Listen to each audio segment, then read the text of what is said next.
Olá, meus amigos, sejam todos muito bem-vindos ao canal Politizando. Eu sou o William Jacob e olha, a situação de Bolsonaro se complicou e muito depois dos atos do dia 8 de janeiro, em que teve aquele quebra-quebra, invasão, roubo de patrimônio público feito por seus apoiadores, como já falei aqui muitas vezes, todo mundo já está sabendo. Agora, é muita notícia saindo, eu vou fazer aqui um resumo desse vídeo, falarei ainda mais uma fake news que eles estão compartilhando, da popularidade de Bolsonaro que despencou, vou trazer números. O PDT entrou com uma ação contra o ex-presidente, ele, Bolsonaro, que foi entrevistado, admitiu que vai retornar ao Brasil antes do previsto. Aqui pode ser uma estratégia, percebendo que ou ele volta antes com essa justificativa de cuidar da saúde, ou será forçado a voltar por determinação da justiça. E vou falar de muitas outras coisas, mas antes quero pedir a ajuda de quem chegou no canal, não está inscrito ainda. Se puder, se inscreva, ativa o sininho das notificações. Se assistir esse vídeo e gostar, mas só se gostar, joinha pra cima, se não gostar faz parte, joinha pra baixo, comenta, compartilha. Tudo isso é muito importante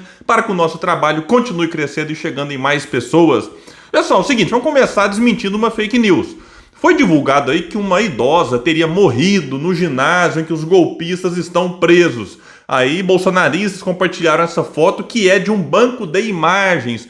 A informação foi confirmada pela Polícia Federal. E detalhe, quando a gente observa assim, a rede de fake news desse pessoal, ela conta com gente importante, que você pode gostar ou não, discordar ou não, mas que tem voz. Por exemplo, deputada federal Bia Kicis, espalhou essa notícia no plenário da Câmara. É um negócio inacreditável. Então, é mentira que uma idosa teria morrido. Essa imagem é do banco de dados, enfim, que a pessoa pode comprar, pagar, e aí eles usaram isso para dizer que ela teria morrido. E, claro, causar algum tipo de mobilização contra o que está acontecendo, a punição que eles receberão.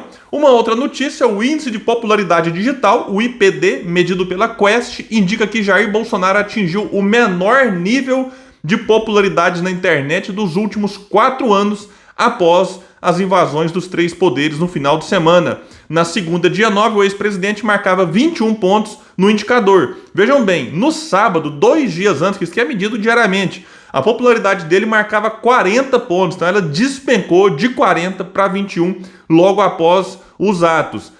Isso aqui vale lembrar também que ela varia de 0 a 100 pontos. E o melhor desempenho de Bolsonaro foi de, vejam bem, 88,1 no dia 7 de outubro de 2022, entre o primeiro e o segundo turno. Então vejam bem, de 88,1 lá no calor das eleições, da disputa, no sábado, já pegando aqui o pós-fuga para os Estados Unidos, marcava 40 e agora 22. Então Bolsonaro está derretendo a sua popularidade digital. E tudo indica que ele continua internado. Tudo indica por quê? Porque cada hora sai uma notícia diferente. Ele foi internado no dia 8, coincidentemente no dia dos atos em Brasília. Aí ele postou no dia 9 lá uma foto dele internado. Foi falar de novo na facada. Ele foi entrevistado pela CNN e disse que pretende voltar ao Brasil antes do previsto para que médicos que conhecem melhor o seu caso possam acompanhá-lo. Isso aqui pode ser apenas uma desculpa, tanto a internação, muita gente levanta suspeita. Puxa, mas que coincidência ser internado justo no dia que aconteceu aquilo. Será que era para desviar a atenção, gerar alguma sensibilização? Nossa, coitado, ele está internado, o povo aqui levantando suspeita de que ele tem participação no que está acontecendo. E agora, quando muita gente, eu vou trazer para vocês, entra na justiça para que ele volte ao Brasil antes, seja extraditado, enfim, agora ele fala que vai voltar antes para cuidar da sua saúde. Agora vamos aqui trazer uma matéria que vai dizer muitas coisas importantes em relação ao futuro de Bolsonaro. Os atos terroristas que culminaram com a invasão e a depredação da sede dos 3 poderes da República elevaram os temores entre aliados de Bolsonaro de que o ex-presidente vai acabar preso em algum momento ao longo dos próximos meses. Agora, a leitura compartilhada por aliados do ex-presidente e por ministros de tribunais superiores ouvidos pela equipe da coluna, vou deixar aqui o link para vocês, é de que a situação dele ficou delicadíssima. E um deles disse: eu acho que a médio prazo ele não escapa.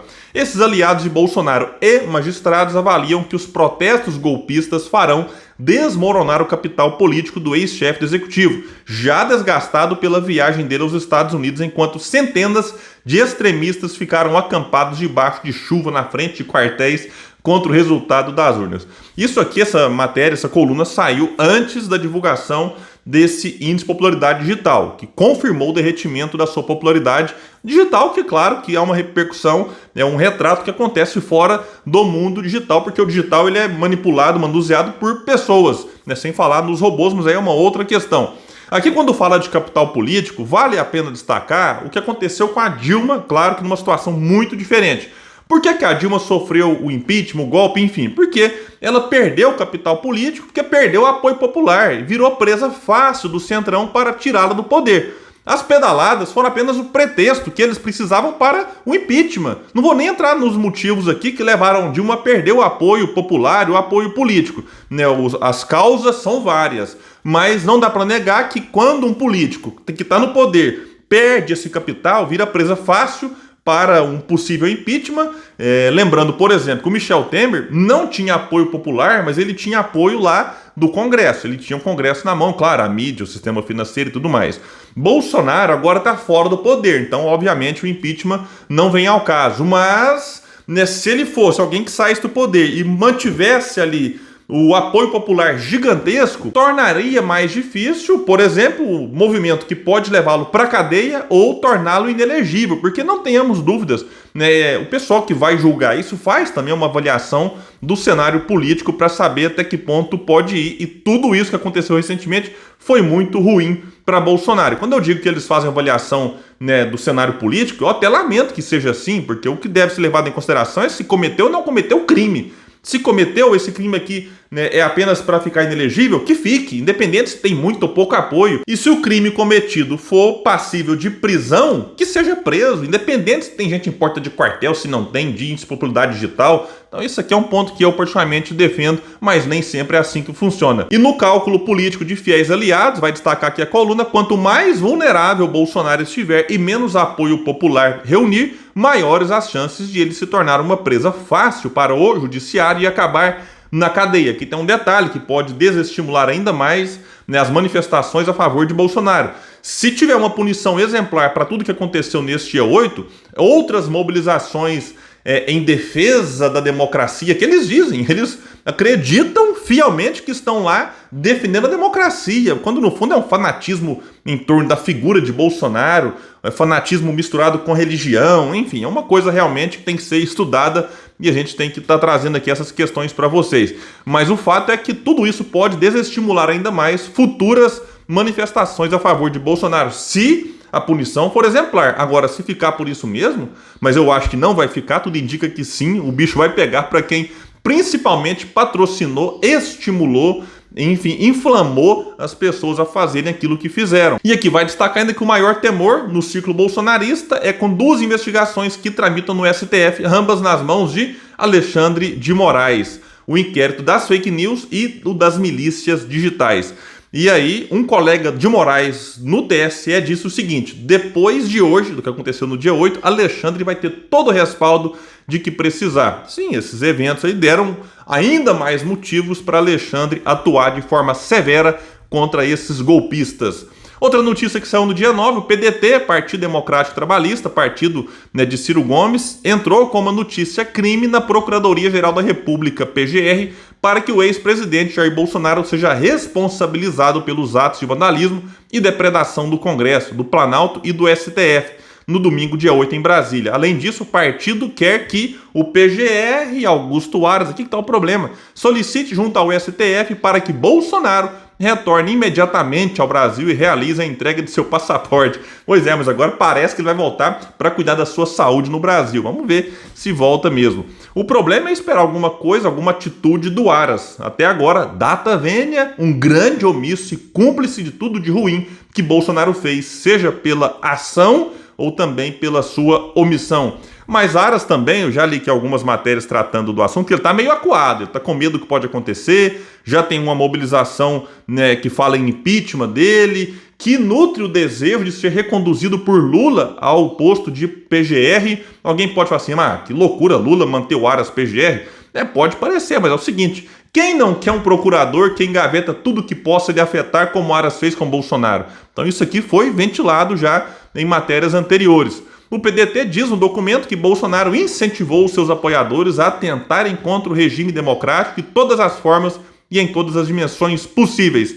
o partido também responsabiliza o ex-ministro da Justiça e ex-secretário de Segurança do Distrito Federal, Anderson Torres, pelos atos do domingo. Aqui vai destacar que os dizeres proferidos por Bolsonaro e por seu grupo político ao longo do governo sempre demonstraram a finalidade dos arroubos coléricos contra a democracia, qual seja acicatar os ânimos dos seus apoiadores para sorreguerem todo tipo de desordem na sociedade, caso não lograsse êxito nas eleições. Isso aqui é evidente, o tempo todo o Bolsonaro levantando suspeitas infundadas, sem nenhuma prova, né, em relação ao nosso sistema eleitoral, ajudando a espalhar fake news, e as pessoas, algumas até de boa fé, inocentes, caindo na conversa fiada, nas fake news, acreditando, sem falar no silêncio cúmplice e covarde de Bolsonaro, que em momento algum apareceu para mostrar a realidade, né, despertar as pessoas do tipo, gente, né, o que vocês nutrem de esperança, né, espera mais tantas horas, mais 2 dias, 72 horas, não faz sentido, voltem para casa. Em momento algum ele desmobilizou,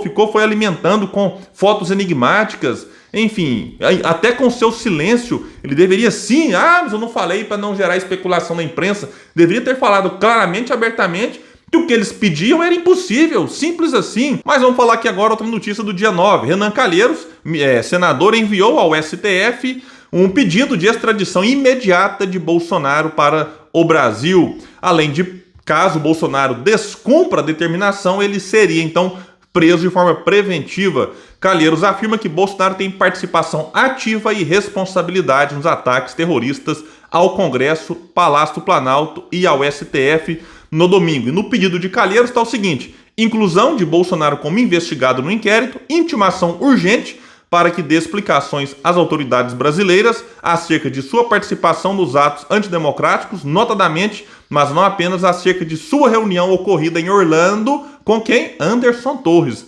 Determinação de seu retorno imediato ao Brasil no prazo de 72 horas e, em caso de descumprimento, que seja decretada sua prisão preventiva. Por fim, para dar cumprimento à eventual prisão preventiva, pediu a extradição do ex-presidente nos termos do Tratado de Extradição entre os Estados Unidos, né, e o Brasil. Então é isso aí, Calheiros anexou diversas reportagens que mostram a responsabilidade de Bolsonaro sobre o momento que vivemos. Agora, é o seguinte, bem que podia ser um outro senador menos complicado com a justiça, né? Porque na cabeça de um bolsonarista, você vai ver isso aqui e fala, nossa, puxa vida, é alguém honesto como o nosso ex-presidente, sendo alvo de alguém corrupto como Renan Calheiros. Não estou dizendo que sejam, é como alguns vão enxergar. Mas outra notícia ruim para o ex-presidente: ao menos 5 congressistas americanos defenderam a extradição de Bolsonaro dos Estados Unidos. Para os políticos, o ex-presidente do Brasil é um dos responsáveis pelos atos terroristas que aconteceram em Brasília no dia 8. Um processo de extradição é a entrega de uma pessoa investigada, processada ou condenada após um pedido formal para o país em que ela se encontra. Pega aqui um exemplo: Joaquim Castro, que é deputado democrata pelo Texas, disse que terroristas domésticos e fascistas não podem usar a cartilha de Trump para minar a democracia. E disse mais: Bolsonaro não deve se refugiar na Flórida, onde está se escondendo da responsabilidade por seus crimes. Bom, sinceramente não sei se o PDT, Renan Calheiros ou os deputados dos Estados Unidos conseguirão alguma coisa no curto prazo, mas como admitiram alguns aliados de Bolsonaro e magistrados, no médio prazo é praticamente inevitável que Bolsonaro vá parar na cadeia. Pessoal, então é isso. Quem gostou desse vídeo, compartilha, bora trazer mais pessoas aqui pro canal Politizando. E claro, a opinião de vocês aqui no comentário é muito importante. E eu agradeço a todos que já estão participando. Valeu e até o próximo vídeo.